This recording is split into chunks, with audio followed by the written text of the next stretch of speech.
Welcome everyone to a new episode of With Science. I just wanted to thank everyone for all the feedback and comments that you gave me in the last 3 weeks. And please share this if you like, and so we can reach to more people. So today we have a special guest, Dr. Stephanie Trent. Dr. Stephanie is a postdoc at the Parenthood Institute, and she is also an associate fellow at the Kids Institute here in Western Australia. Welcome, Steph, for agreeing to be part of this podcast. And yeah, I'm looking forward to hear about your story, your fantastic research on autoimmunity, and your vision for the future. Thank you. Yeah, thank you very much for inviting me. And it's great to chat with you today. Yeah. So as a start, I just wanted to know how you started, what triggered you to become a scientist? What was your first memory of wanting to become a scientist, particularly immunology? I think I didn't necessarily know what I wanted to do when I was in high school, but I was always interested in learning about how the world works, and I enjoyed my science courses. I think I steered towards medical sciences. I had a friend who passed away from cancer, sadly,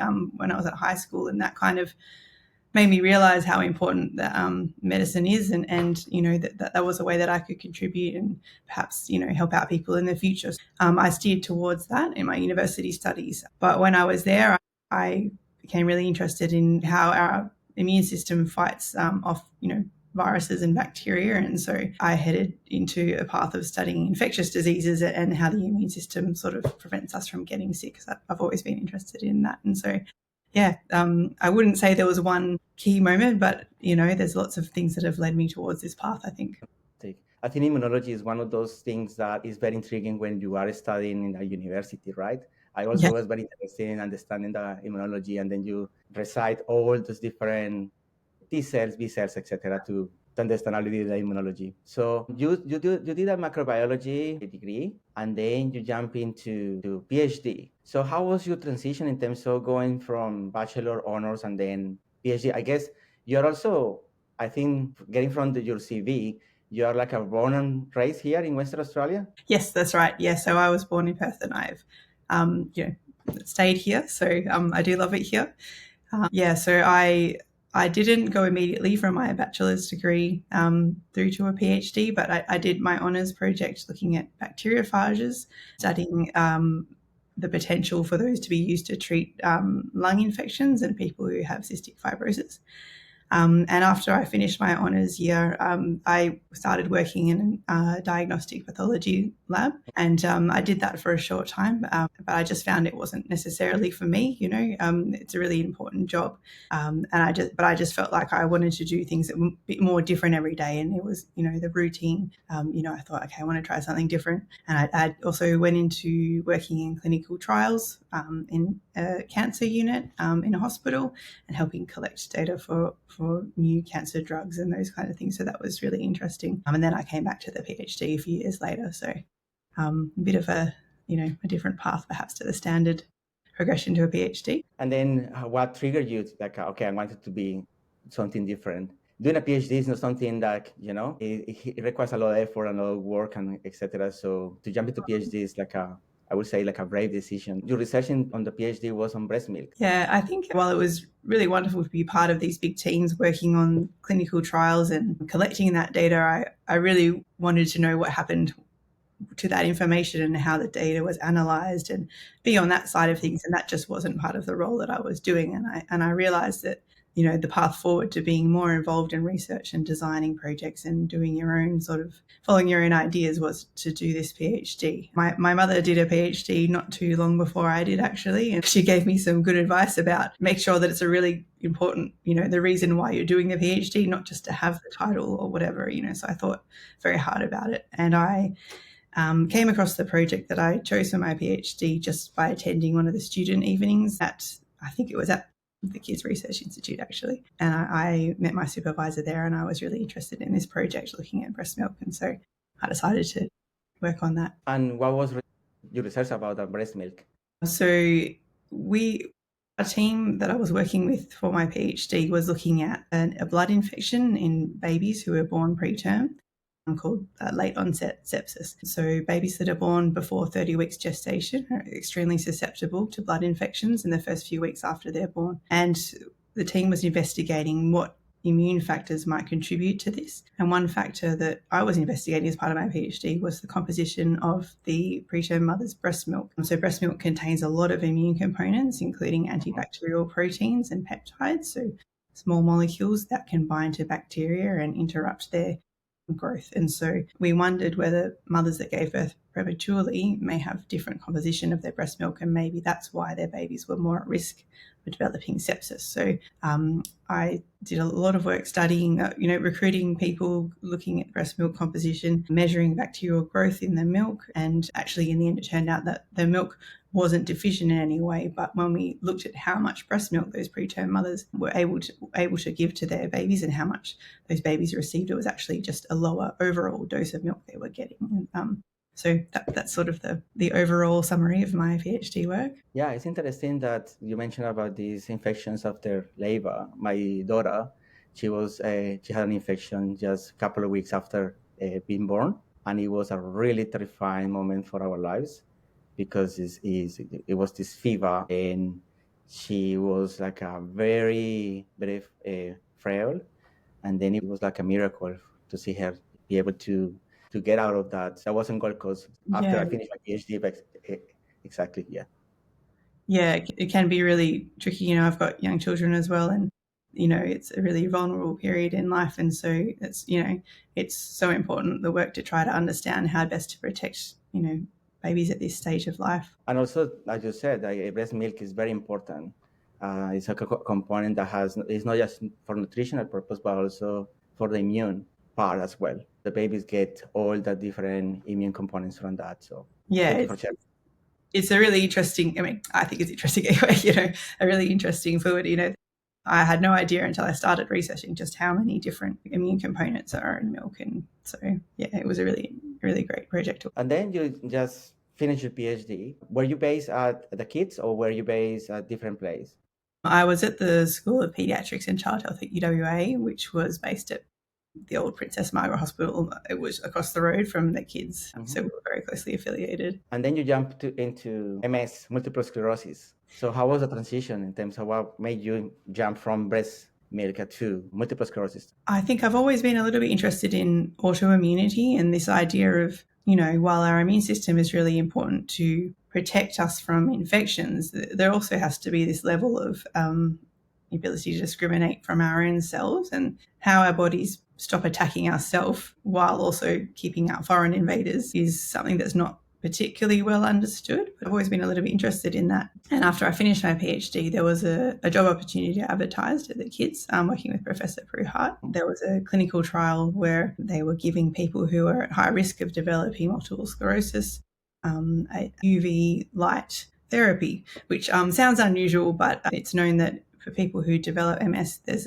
a higher risk for people who live further away from the equator and for people who have low sun exposure early in life. So that sun exposure is really important to help regulate our immune systems. And so I joined this clinical trial, helping to collect blood samples, analyse the white blood cells that were involved, and see whether we could help to prevent multiple sclerosis from developing in those people. So that sort of brought me into the world of MS, and I found it a really rewarding and interesting area to work in, and so I've stuck with that since then. And does it have an effect, like a positive effect on MS patients? What was the outcomes from that particular research? Yeah, so we had quite a small study, but it seemed to indicate it was beneficial. We had a group of 10 people who had the intervention where they had exposure to this UV light therapy, and then we had 10 control people who also at risk of developing MS that had no intervention. And everybody that didn't have the intervention did go on to develop MS, whereas only 7 out of the 10 who had the intervention developed MS.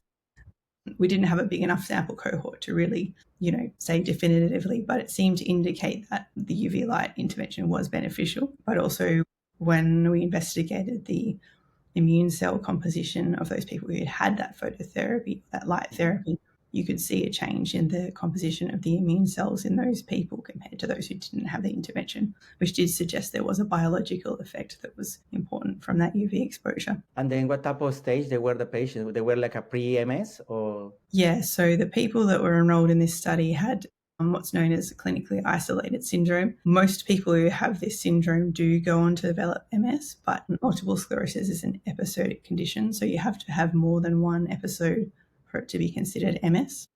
Okay. And so if you only have one episode of symptoms suggestive of MS, it's a clinically isolated syndrome, and you may never have another episode after that. So it's a key time to try to intervene if you are going to be able to change someone's trajectory from there on. Okay, I'm going to go 2 steps back.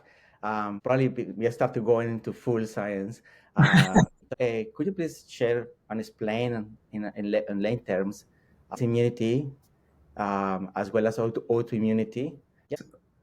As I mentioned before, our immune system is really critical to defending our bodies. But in autoimmunity, there's a mistake somewhere in our immune system, and mistakes something that is part of our body as being foreign and begins to target that. And so when your immune system is attacking your own body, it then causes symptoms of disease. So, these are conditions that are very common. And, in particular, I'm studying multiple sclerosis, where the immune system is attacking the brain and spinal cord, which results in symptoms that, in all parts of the body, because the brain controls your whole body. So it can vary a lot between individuals. But, depending on which part of the body the immune system attacks, autoimmunity can result in a variety of different conditions. Yeah. So basically, it's like the immune cells are migrating into attacking the neurons, right? Yeah. So in the case of multiple sclerosis, yes, the brain and spinal cord are being attacked. And in multiple sclerosis, we know this is happening, but we still don't understand exactly which part of the brain that's being attacked. So that's something I'm pretty interested in my own research, trying to understand which specific molecules or proteins expressed on those cells that are driving this attack. Because if we can understand this, then we can better understand what causes MS and better understand what new treatments could be developed that are more specific. The reason I say this is because the treatments that are currently used for people with multiple sclerosis suppress the immune system very broadly, because we don't yet understand what component those cells are attacking. So a lot of cells are removed from the body in order to try to prevent new episodes of MS. Newer therapies would be really beneficial that don't suppress this whole component of the immune system. Yeah, because the problem is that we need the immune system, and the treatments like natalizumab is one of those ones that is sort of dampening the response and mitigating or reducing the ability of those immune cells to be able to infiltrate tissues.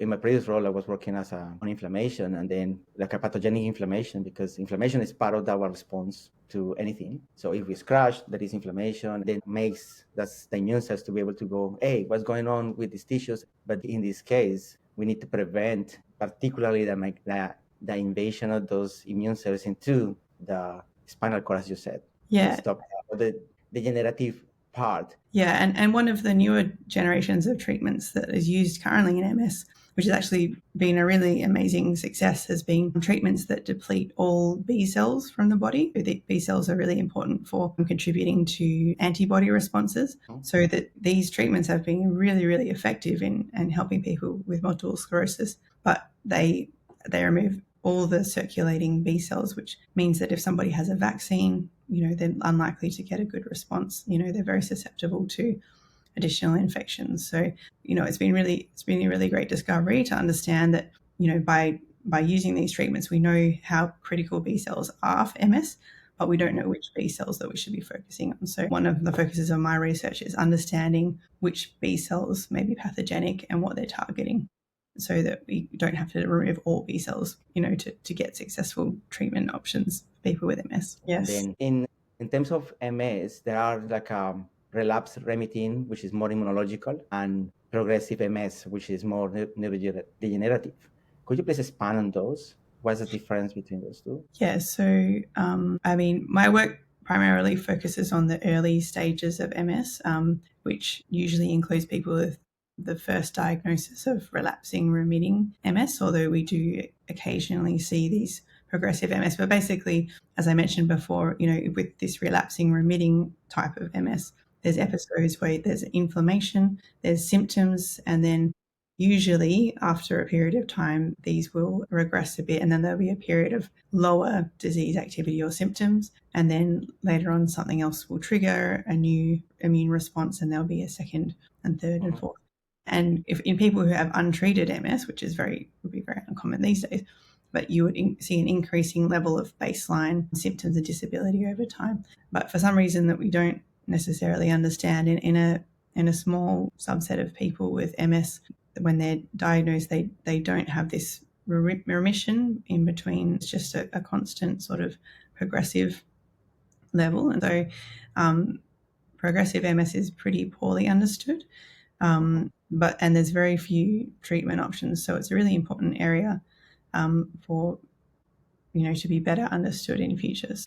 I know it's one of the priorities of multiple sclerosis research in Australia, is trying to identify some additional ways to help treat progressive MS. So the progressive MS is also less frequent than relapsing remitting, right? So I'm just wondering, so the immune component is not part of there, or is less pathogenic? Yeah, look, and I would say, it's not my area of expertise, but my understanding is that the immune component that drives the onset of MS is unlikely to be the same mechanism that drives this progressive MS later on. And I think that when people have looked at the immune cells that are in the brain of people with different stage of MS, I think that the lesions that they see within the brain, that are, these areas of sort of scarring of the brain with immune cells, I think the types of immune cells and the numbers of immune cells that they see in those lesions are different at that later stage. So it's probably one mechanism that drives the onset of that disease, and then maybe later on there's some different things involved which we don't fully understand. So now, could you please expand on your research? What's your research at the moment? Yeah, so I've got a couple of different areas I'm focusing on, but one of the major areas is, as I mentioned, looking at these B cells, so the immune cells that are capable of going on and forming antibody responses later on. So one of our projects is trying to understand the specific parts of the body that these B cells are attacking. So we're doing a lot of work in the lab to try to make man-made antibodies in the lab. So taking the gene sequences of particular genes that are involved in recognizing different, so usually it would be a target like a viral protein, but in this case we suspect that there'll be a human brain protein that our B cells are attacking. And so we're trying to do some work in the lab to understand what those B cells are able to attack, basically. So that's a project that's ongoing at the moment. There's also a lot of research that indicates that multiple sclerosis, there's a key role for an infection with a virus called Epstein-Barr virus in susceptibility to MS. So you basically must be infected with this virus to develop MS, or that the exact way that this triggers MS or how it might be involved is not very well understood. So we're also looking at the ways that the immune system of people with multiple sclerosis reacts to this virus compared to people who don't have multiple sclerosis. So that's an additional project. And we've also got another collaborative project looking at some white blood cells that are really important for, the first line defense against infection, known as neutrophils. We found in some preliminary analyses that some of these neutrophils appear to be immature, that are circulating in the blood of people with MS, and we don't really understand why. So we have a grant that's funded by MS Australia as well, just also trying to study these cells in more detail to understand whether they might be sort of adding fuel to the fire in people where there's inflammation going on. You mentioned about this virus, the Epstein-Barr virus. That one is very common because it's also associated with susceptibility with different cancers, especially blood cancers. I'm just wondering what makes it to be able to be from inactive to be active in those patients. Yeah, so you're right. It's a very common virus. So I think something like 90 to 95% of all adults will be infected with this virus. And for most people, it doesn't seem to be an issue. I think that there's a relationship between our genetic immune response to the virus that maybe makes people more susceptible to autoimmunity or cancer.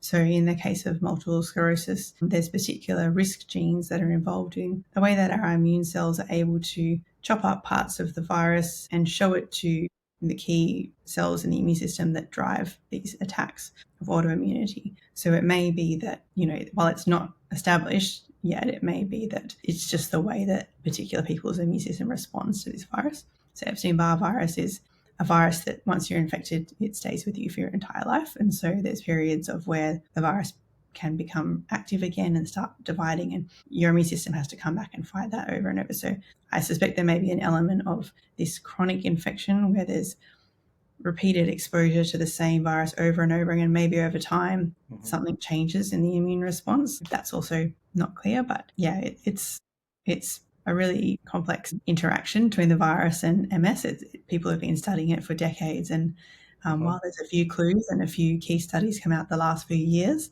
showing that there may be some relationship between an immune response that attacks part of the virus and also part of the brain, it's not seen in everybody, and it's not really clear. So there's still a lot of work to be done in that area. Wow, very interesting. So, as you mentioned, MS is a very challenging disease because it has different components. And when we talking about cancer, we always talking about it's very complex, but the complexity is different. This one we are talking about immune system that is very overreactive to our own cells and makes it the pathology. So, what are the scientific challenges to move forward towards a cure or prevention of MS? I mean, I think that the key thing is that we don't understand what triggers MS. So until we know,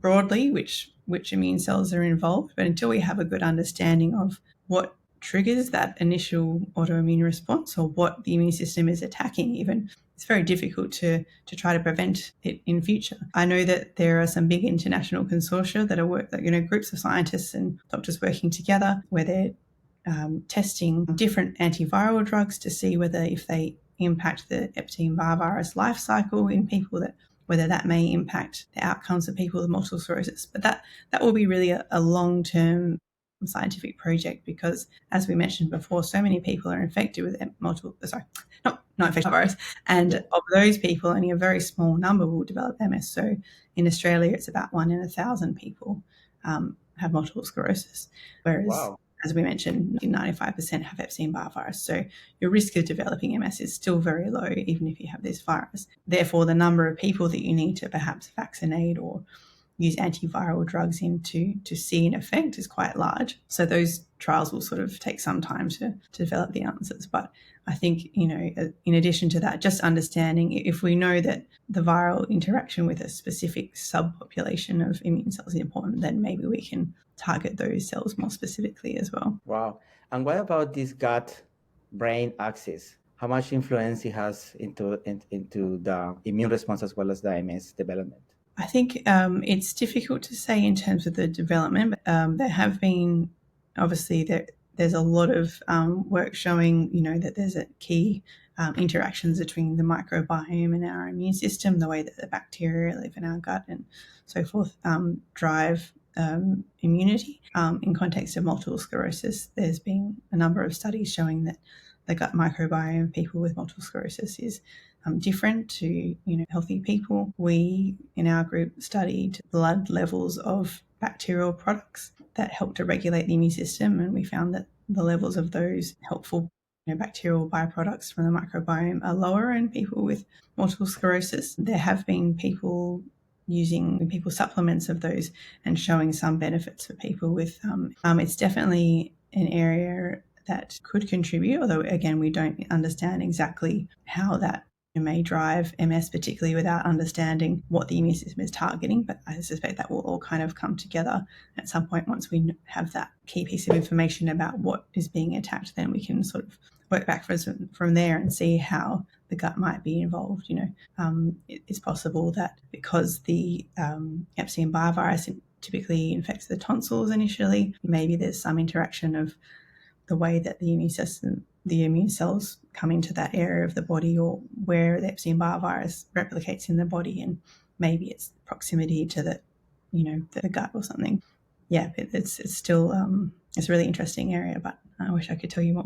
Yes, that's fantastic. You mentioned about this MS being multifactorial. So we spoke about a genetic, you spoke about the virus, you spoke about sun exposure.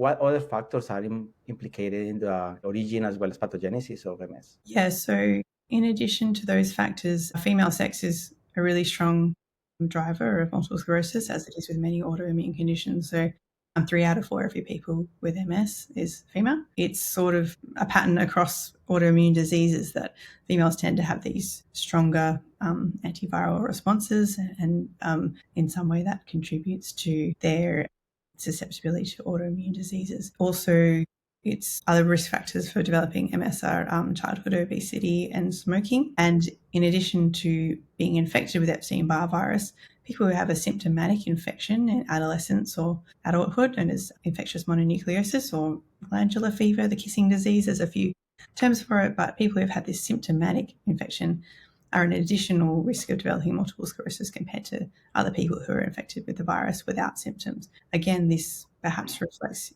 the way that our immune system responds to the virus at the time that we're infected, or it could be something related to the way that our immune system develops as we age, that maybe there's some factor which we're not aware of that is different in the immune system of a 2-year-old child who's infected versus a 16-year-old contributes to their risk to MS. Yeah. I wish that there could be like a better understanding, as you mentioned, that until we know what triggers MS, there will be a better development of treatments. At the moment, the clinicians are between treating the disease as well as into treating the symptoms. I mean, look, we're in a lot better position than we would have been. So before 1993, there were no treatments at all for MS, which is not really that long ago. Whereas now, I off the top of my head, I think it's 13 or 15 licensed treatments for MS in Australia. And each generation of these has been slightly better than the last. And as I mentioned before, these therapies that deplete B cells, so there's ocrelizumab. And I'm confident that over the next few years, we will see a lot more information come out about the technology in science at the moment, this ability to study immune cells at the single cell level and look at all the genes that are expressing and so forth. I think the introduction of AI-based tools that help us to, speed up this analysis as well. I think, it won't be very far away that we'll see some big breakthroughs. Yeah, you mentioned about single cell RNA sequencing, which is our shared passion. Yes. And it's fantastic that those tools, because there are some biological challenges as well as those. There is better tools to be able to understand the biology. We can have better discoveries, basically. Yeah, that's right. And there's so many new things in the last few years that have just come out that have really been exciting in science, and new technologies and tools, and I'm sure this will continue. And as long as there's MS WA in Western Australia, and also MS Australia have a really strong support base, and so we're so lucky to have the support of ordinary people who are fundraising and donating towards the cause. This just makes all this work possible. So, I think that with all these things available, I'm really hopeful that, in the next few years, we'll see some really big breakthroughs. Yeah, because for making a discovery, all those new technologies are a significant burden to the research funding, because they are very expensive. To access those ones is very expensive. So yeah, that's to understand the complexity, etc. We need to be able to have these cutting edge tools to be able to make the discoveries, but that comes to a cost. Yeah, and I guess it's always a balance, but it's having the capacity to use the best tools and technology is really important, that you're using the current methods and getting the most out of those precious samples. People donate to research. We want to make sure that we get the most information that we can out of those samples, so that that person's contribution is the best that we can make it. And as a scientist, we have lots of failures and few eureka moments. If you could share, please, some of those, the most significant eureka moments as well as the failure moments. Look, I could be here all day talking about the failures. I think that's something, obviously we don't publish all our failures. We celebrate the successes, but it's something that makes it's a key thing that you need as a scientist, is that tenacity to continue going on, even though you try to do an experiment multiple times or set something up and it doesn't work, and you just got to keep going back until it does work. And so we're very stubborn people, I'd say. And in terms of failures, you could talk about how many research grants you write that don't get funded, but the ones that do get funded, well, that's wonderful. And the feeling of when you realize you can move forward with the project, you've got the backing to do that, is just, so amazing.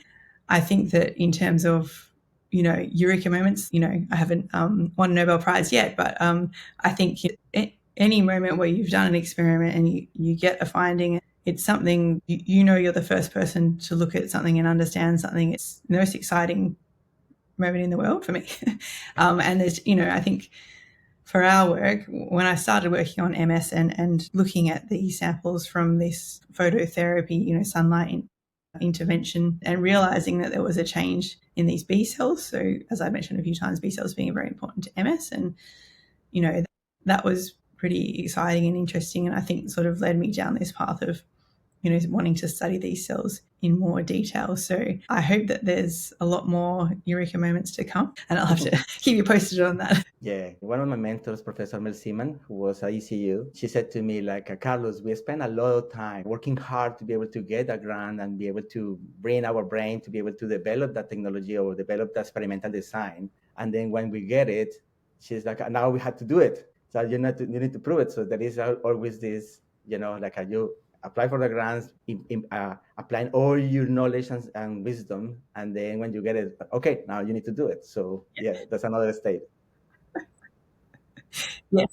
Well, sometimes coming up with the ideas is the easy part, isn't it? And then it's project management, all these skills that you have to learn to make sure that you can, follow through on that. So yeah, build the team, etc. You're an advocate and you are part of the early, like a junior scientist committees. We call it early and mid-career researchers councils.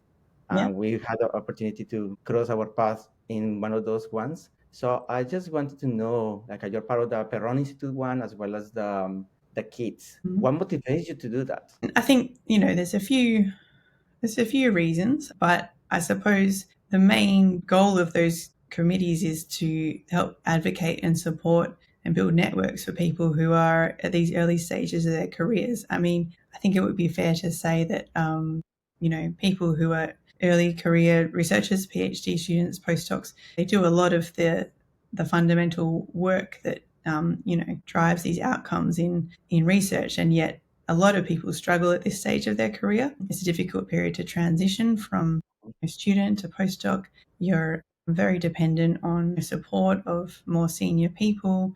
You don't yet have your career established, that you don't have this recognition of who you are when you're trying to apply for grants. And so it can be very tough. And I think it's really important to help support people at that stage of their career and help them to become, the best scientists that they can be. There's so many intelligent and wonderful people who want to be scientists, and unfortunately there just isn't enough support for all those people to continue on. And so, it's important that we in these institutes do the best that we can to make sure that we support people who are there, in the capacity that we have. So, but it's also great just to meet other people, to know what's going on, to try to advocate for changes even within those institutes when there's something that people who are not at that career stage just may not be aware of, and you can help to drive change. So yeah, I really like doing that. What advice do you give to junior scientists based on your journey? I think because there's no one way to do it, right? Because a lot of things that come up are just luck. You obviously have to work hard, you have to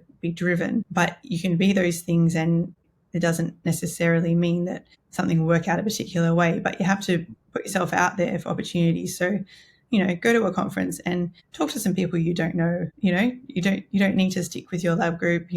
Sometimes the opportunities that come up are from the smallest interactions. And, if you persist and you do those extra things, it can really make a difference to the opportunities that come up for you in that time. Yeah, I think that's probably the main thing that I would say. Yeah.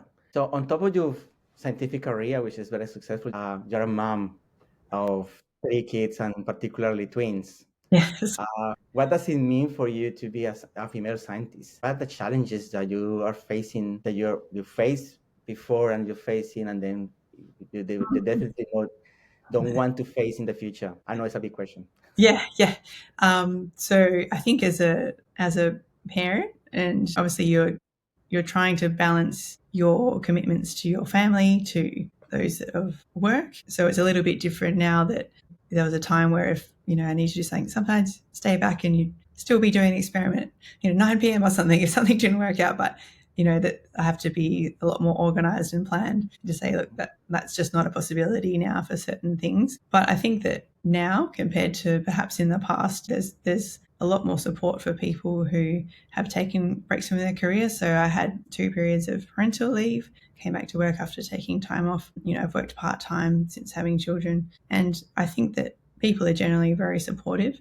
There's a lot of opportunities to take that into account when you're applying for grants and these kinds of things within Australia, which is really great. I understand in the past that wasn't necessarily the case. Being said, there is still discrimination. You can read up in the literature about, the number of citations towards female authors' work versus male authors or so forth. And so, it's something in the back of your mind that you hope doesn't happen. And, I try to, wherever I can, just, advocate for, female and minority voices where I can in science, and just try to be an ally and an advocate for people who may be sort of less, privileged in their position in the workplace. So it's an area that's, there's still work to be done, but I'd say for my experience largely has been very positive. So, I'm really grateful for, there's a lot of work that's, gone in before my time of helping to make sure that people don't just, never come back from parental leave and these kinds of things. So, yeah, but it's a challenge to have children. As you can hear, I've had a bit of a cold recently, just working through all these different colds and things that come through. And for some people that are not familiar,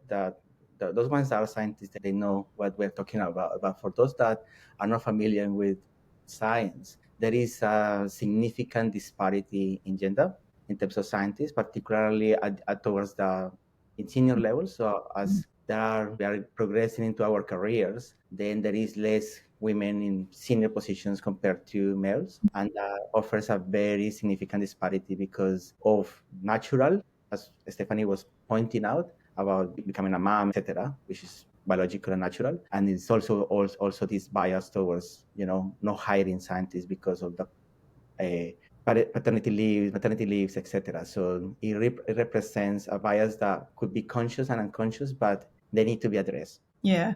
I mean, I think that a lot of people are thinking about it more now. So, for example, I'm involved in organising a research conference later in the year, and the scientific organisation that arranges this conference has very strong policies about the number of invited speakers who must be, aim to have a similar number of male and female speakers invited to conferences, because in the past it may be that, a large number of men were given these opportunities compared to the female scientists. So you really see those changes in how important they are for the people who are attending those conferences. I hear a lot of people talking about how great it is and how grateful they are for those opportunities. So I think that there is definitely a role for organisations to take leadership and, just make sure that everyone's given equitable sort of opportunities. And we don't want it to be like a going skew or unbalanced.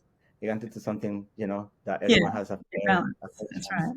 Yeah. So my last question is about the importance and the role that foundations have in terms of progressing research. So I know that you're working very closely with MSWA, which is very important, and they do a lot of fantastic work on raising funds towards funding research. Could you please expand why scientists need, and we are so grateful for those initiatives, and how much they mean for your research to move forward? Yeah, so I have received a lot of support from MSWA and MS Australia, which is the national research organisation of all the MS societies across Australia. So, I think for me, without that support, I don't think I would be in science anymore, to be honest. I think that the opportunities provided by the funding from those organisations has allowed me to continue to work on MS research. You can see that more broadly that there's